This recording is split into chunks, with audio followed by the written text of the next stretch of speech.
Today, I'm going to explain a sci-fi thriller movie called The Stepford Wives. Spoilers ahead, watch out, and take care.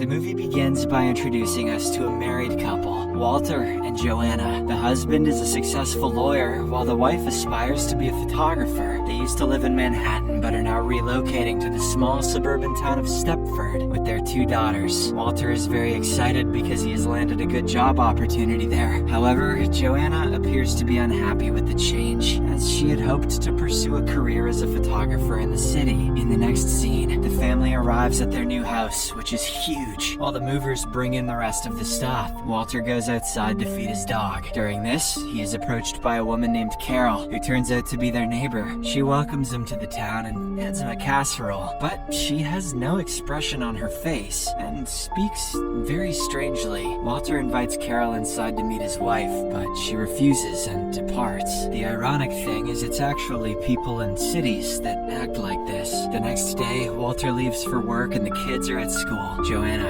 explores the area and notices Carol outside pruning the trees. She decides to approach her and thank her for the casserole, but moments later, she notices Carol's husband, Ted, approaching her from behind and basically groping her. He then inspects her by opening the top of her shirt and looking down. Nice pumpkins there, babe. This makes Joanna very uncomfortable, and she quietly leaves from there. In the evening, Walter and Joanna talk about their day while cleaning up the kitchen. She tells him what she saw in the afternoon and how strange it was that the man openly approached his wife and just grabbed her boobs. However, Walter doesn't think it's a big deal since it's her husband. Following this, he informs her that he wishes to join a town's association that is exclusively for men. He mentions that this group includes all of the town's important men, such as cops, doctors, lawyers, and businessmen. Joanna gets very angry upon hearing this and accuses him of being selfish and making decisions on his own. She reminds him of how he decided to move here and began looking for houses even before telling her. Joanna knows that he is talking about this men's association because he is already a member. Walter tries to persuade her that it's not true, but she becomes upset and retreats to her room. The next day, Joanna is approached by a woman named Bobby, who has also recently moved to the town. She has a very outgoing and vibrant personality. She and Bobby quickly bond, and the latter reveals that her husband is also a member of the men's association. They then talk about how boring the town and its residents are. They also find it odd that every house in this town is spotless, but there are no maids. Except for the 2 of them, all the other wives seem to lack any hobbies and are just focused on housework. In the evening, Walter invites some members from the men's club and shows them around the house. Meanwhile, Joanna is working in the kitchen when a man named Diz approaches her. He mentions that he enjoys watching women perform domestic chores. If this were the 2020s, you'd be dusting off my PS5. They then introduce themselves, and Joanna wonders why he is called Diz. He claims it is because he used to work at Disneyland, but she doesn't buy it because that's dumb as hell. Following this, the men gather in the living room to begin planning events for their association. They let Joanna sit in, but when she offers some ideas, they mostly ignore her. Throughout the meeting, an old man continues to observe her and sketch her. When he shows Joanna the finished sketch, she is impressed by his talent. She even gets more excited when she learns that the man is a famous artist whose work she has long admired. After everyone leaves, Walter remarks that the committee members are pretty great. However, Joanna believes that aside from the artist, the rest of them are boring. She found Diz particularly annoying because of his strange habits. Walter responds by saying that Diz has a PhD in business and runs a multi-million-dollar corp, but Joanna is still unimpressed and states that she would never spend a single moment in a room with these idiots in New York. Days later, Diz throws a massive party for everyone in town. Joanna feels completely out of place, so she sticks with Bobby. Just then, Carol begins to exhibit strange behavior. At first, she insists on getting Joanna and Bobby a drink because they don't have one, but then she just walks off. Later, while she is eating, she approaches several people saying that she will die if she doesn't get the recipe. When Ted notices this, he becomes worried and approaches his wife. He chastises her for drinking too much. It's not like they're forcing these on you, honey, and takes her away from the party. The following day, Carol approaches Joanna and Bobby to apologize for what happened at the party. She explains that because they are new, she doesn't want to give a negative impression of the town. She also admits that the only reason she and Ted moved to Stepford was because she had a drinking problem. Hearing this, the two women are confused, as it wasn't necessary to apologize. They begin to suspect that the men must have prompted Carol to come over to apologize. Later, Joanna and Bobby talk about how the women in town are overly timid and domestic. They decide to form their own women's association to help them become more confident and outgoing. Over the next few days, they meet with various women in town and try to persuade them to join their club. However, everyone rejects the invitation, saying they need to look after their kids and take care of their homes. After wandering all over town, they finally meet a woman named Charmaine, who is outgoing like them. It turns out she only moved here a few months ago. Charmaine reveals that she used to play tennis with other women when she first arrived here, but they eventually stopped coming, and she is not sure why. Charmaine then expresses interest in attending meetings with Bobby and Joanna if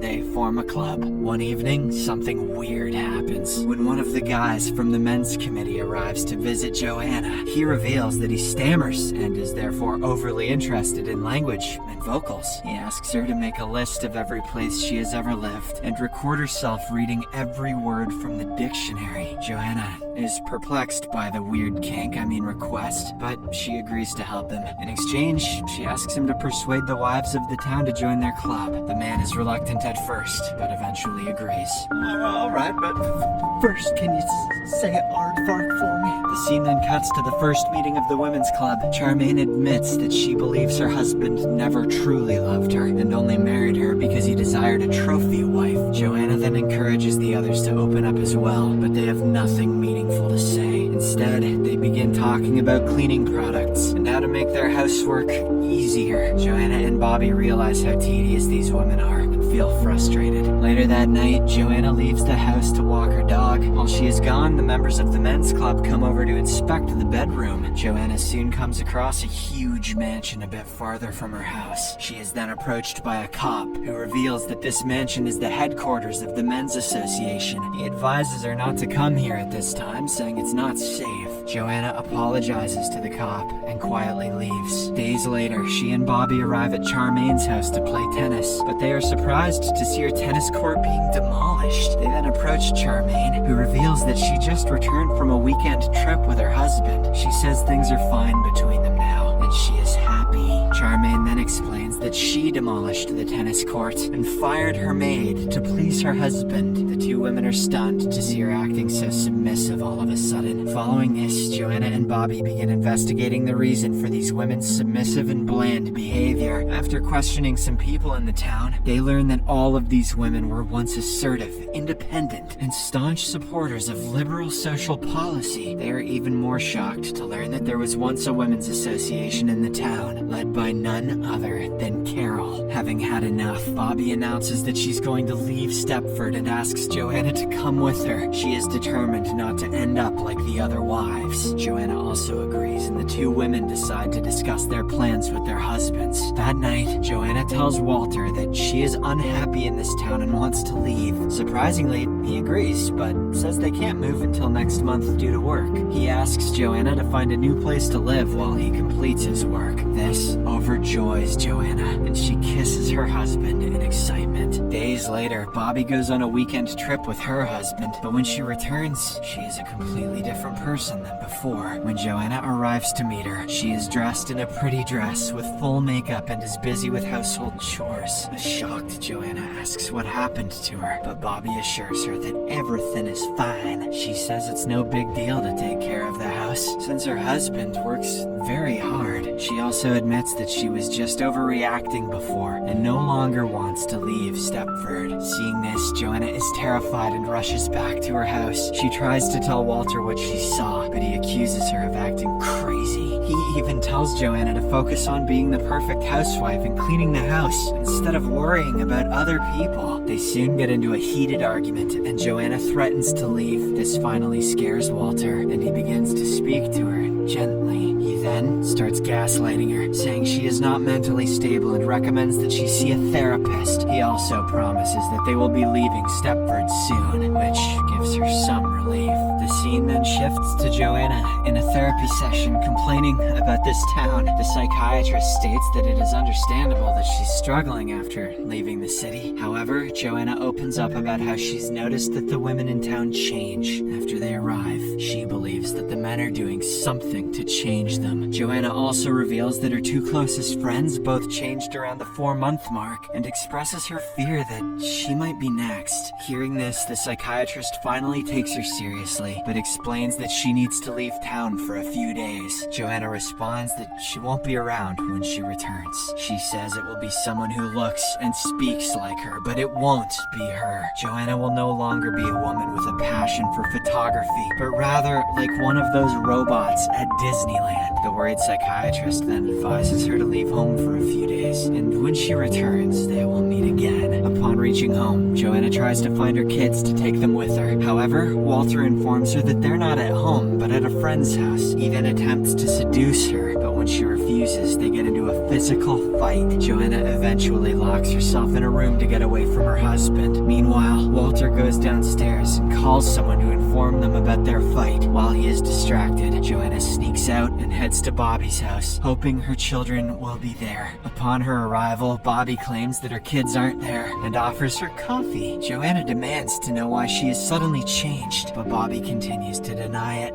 Frustrated, Joanna takes a knife and makes a small cut on her finger, which bleeds. She then stabs Bobby in the stomach, but nothing happens to her. Instead, she starts glitching and repeating the same phrase over and over. Andrew Tate is right. Andrew Tate is right. Upon seeing this, it finally dawns on Joanna that the woman in front of her is not her friend, but merely a robot. She then returns to her house and attacks Walter with a fire poker, demanding to know where their children are. He finally reveals that the children are at the Men's Association office before passing out. Despite sensing that she might become their next victim, Joanna heads to the mansion hoping to find her children. As she navigates through the spooky and empty mansion, she hears one of her daughters calling out to her. She follows the sound and enters a room, only to discover that it's a tape recorder. Diz then welcomes her and reveals that the children are actually with Charmaine. He explains how the men in Stepford have been replacing their wives with their ideal versions. When Joanna demands to know why, he responds, "Because we can." Hearing this, she becomes scared and runs away while screaming. Joanna eventually comes across a room where she shockingly discovers a partially completed robot who looks exactly like her. She is horrified by its black, empty eyes that stare back at her. At this moment, Diz arrives and observes the scene with amusement. The robot then smiles at Joanna and calmly approaches her with a stocking, presumably to strangle her. In the final scene, we see the robotic Joanna leisurely walking through the local supermarket, surrounded by the other glamorously dressed wives. As the women pass each other, they exchange greetings with no emotion in their voices. The movie concludes with a smiling Walter picking up his robotic wife in his car with their children in the back seat.